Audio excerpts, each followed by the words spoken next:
Hi, welcome back to Embracing Our Life. I'm Dawn, and Turkey Day has come and gone, and so I wanted to share with you something new that I'm trying this year. We actually didn't host Thanksgiving at our house. My sister-in-law did, but we scored some really good deals.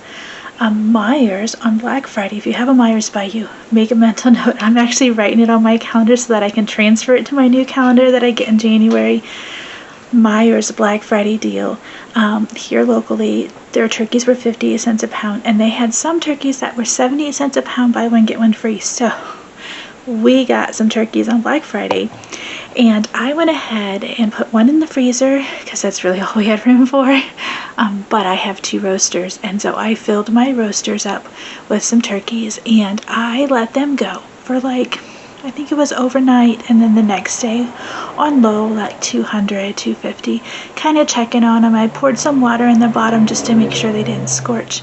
And so this morning, after my coffee and my pie for breakfast, because we all have pie for breakfast right after Thanksgiving, I went ahead and deboned all of the turkeys that were in the roasters, got all the meat off, and I'm going to show you how to can that with my Nessie, my electric CAREY pressure canner, and I will link that below. I love her. She has been a workhorse. So I'm going to show you where I'm at in the process of canning this turkey and making bone broth. What I ended up with after two turkeys, they averaged about 15 pounds each, and y'all, they were like $6, $7, $8 a piece. So we ended up getting two in the roasters, and we went ahead, like I said, took all the meat off, and I put all of the bones back in here, and I put all of the broth that cooked in back in here as well.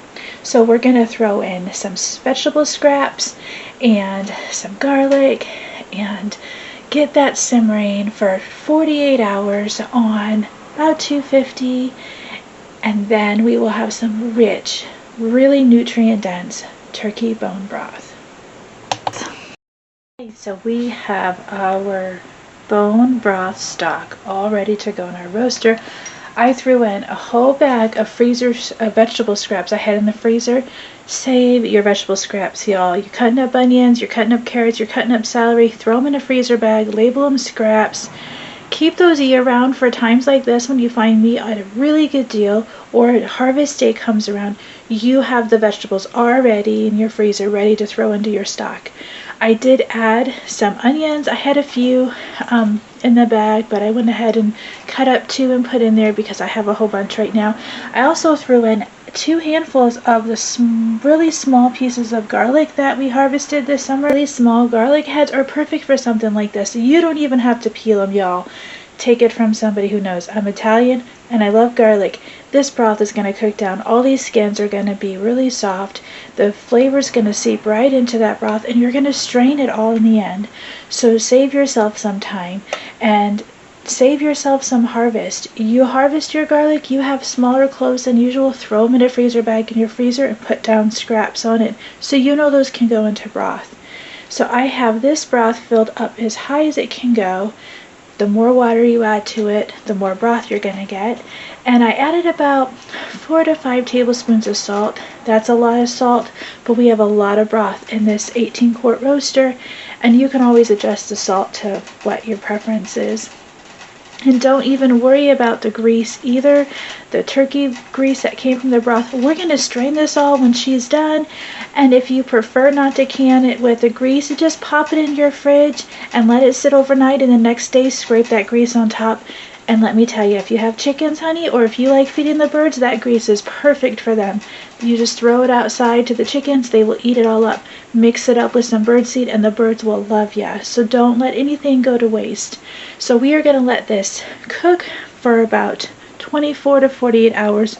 I put it on 200 to 250, and I'm going to check it throughout the day and stir it. I have 2 roasters. One of them is very well behaved. I never have to worry about anything she does. The other one, let me tell you, has a mind of her own. Sometimes she doesn't cook as hot as this one does at the same temperature, and sometimes when I turn her up a little bit, she likes to bubble over. So she's washed and put away because I just don't want to deal with that drama right now. I want to know for the next 24 to 48 hours that I'm not going to have broth spilling over my counter. But I pulled this one out. She's filled to the brim. She's ready to go. We're going to put the lid on her, and I will check back and show you what she looks like in about 24 to 48 hours. One thing I almost forgot, actually I did forget, I walked away and went into the other room and thought, oh yes, is you want to add a splash of apple cider vinegar or white vinegar to your broth. Just do a couple splashes. That is really good for pulling out the minerals in the bones and all the nutrients and getting those bones to break up really good. So don't forget, like I almost did, to add vinegar to your broth when you're making it. Well, it has been about 48 hours with this broth going. I just turned it down this morning when I woke up, but I've had it around 200, and I've been stirring it throughout the last few days, and you can see how dark this broth is. This bone broth is going to be beautiful. It's got so much nutrients and all those vegetable scraps we put in, all the vitamins and minerals from the bones broke down. So I'm going to go ahead and get my broth strained in this bowl and my jars washed, and then I will bring you back to show you how I can that. I've got all of my bone broth drained. This bowl of beauty will go to my chickens, and I stick my bones out in my chicken runs. My chickens will peck at them, they will eat them, and as they break down, they will add calcium to the dirt that we end up breaking up a couple times a year to put in our garden. So as long as you don't have heavy predator pressure, I would suggest, don't throw those bones in the trash. If you don't have any other animals but chickens, throw them out in your chicken run. They work well, so they will enjoy this. This is my dark amber color bone broth that just looks beautiful. So I've got some clean sanitized jars, and all my utensils are cleaned, and I've got a rag with some vinegar on it to wipe the rims when I'm done. And I'm going to go ahead and get this ladled up. Now you might be saying, well, it doesn't look like much. You had that 18-quart roaster full of water, and I did, but as this bone broth simmers down and all those nutrients get packed into some really good nourishing broth, the water reduces down by close to half. So that's why it's really important to fill that roaster as full as you can get it, because as the broth simmers and as the water reduces down, you should be left with, I'm hoping, 3 or 4 quarts of broth. Now, I was thinking about putting these in pints, but I figured I'd go ahead and just do quarts, and then that way if I make a recipe for like soup or something, I would make sure that I had enough. And since it's just a small amount, I'm also running out of space for canning jars in my back room, so I can probably find room for a few quarts. A dozen pints might be a little challenging. I am leaving about that much headspace above my jar, and so as it heats up in the pressure canner, it doesn't end up all coming out. Siphoning through, you will have some natural siphoning that can occur because your jars will end up being greasy after you pull them out of the canner. But you always want to make sure you look at your headspace, and I believe this is a 1/2 inch headspace. I always just do it right here to the neck of the jar.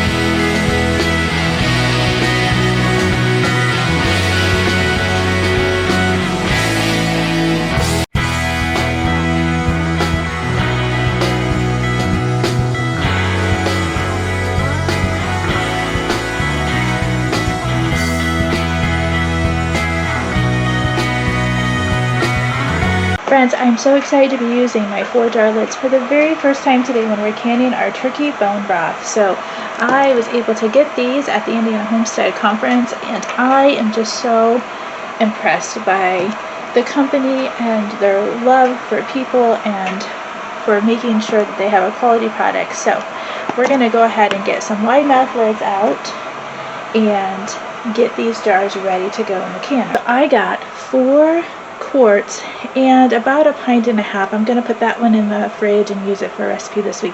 Let's hope I use it for a recipe this week. If not, it will probably be in the freezer in the next couple of days. I tend to forget about stuff like that. But I got my rims all wiped down with some vinegar on a clean rag to make sure I get all that grease off so that my seals would seal well. I am getting my 4 quarts of broth in my Nessie. You can tell over here is the measurements for cups. So we want to fill it up with 8 cups of water before you put your jars in. 8 cups of water, and one of the most important things with canning is you want to make sure the temperature of your water is the same temperature as what is in your jars. So we have hot broth and we have hot water.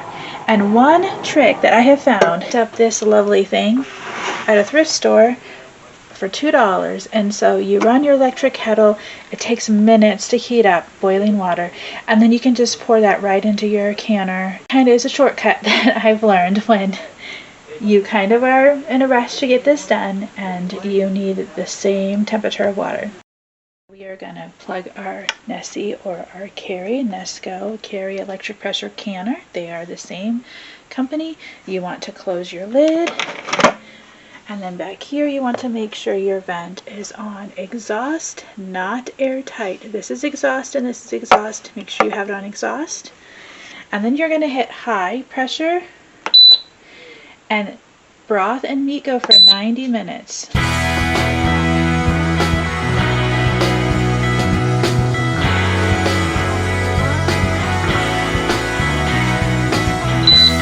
Then you want to hit start. And so what this does is she does all the work for you. You can sing my praises. Yes and amen. Hallelujah. I love her. She is just wonderful. So what it's doing now is it's coming up to pressure. It's making sure the temperature of the water in the jars all come together at the same time. And then it's going to beep and it's going to say E10. And what it is you're going to wait 10 minutes for that pressure to build. It's kind of like on a stovetop pressure canner where it's steaming for 10 minutes. You want that 10 minutes to go down, and once that 10 minutes is up, it'll beep again, and then you would hit the airtight button and it will start processing for 90 minutes. And these 2 jars, since my CAREY only holds 4 quarts, I'm going to put this, we'll let it get to room temperature, and then I'm going to put it in the fridge, because when I can all my turkey in pint jars, I will process that all for the same amount of time, and the turkey's going to be coming out of the fridge, coming to room temperature, so they're not going to be hot. So I'll be able to process them with the same temperature and with the same amount of time, and then this little half pint of broth will go in my fridge. She beeped. It says E10. You leave her alone. You let her go for 10 minutes. This is mimicking what the stovetop pressure canner does when it vents for 10 minutes. So you're basically letting it vent for 10 minutes, and when that time goes to 0, it'll beep at me again, and then I will come and switch this from exhaust to airtight. And then it'll start processing the 90 minutes. See? So easy.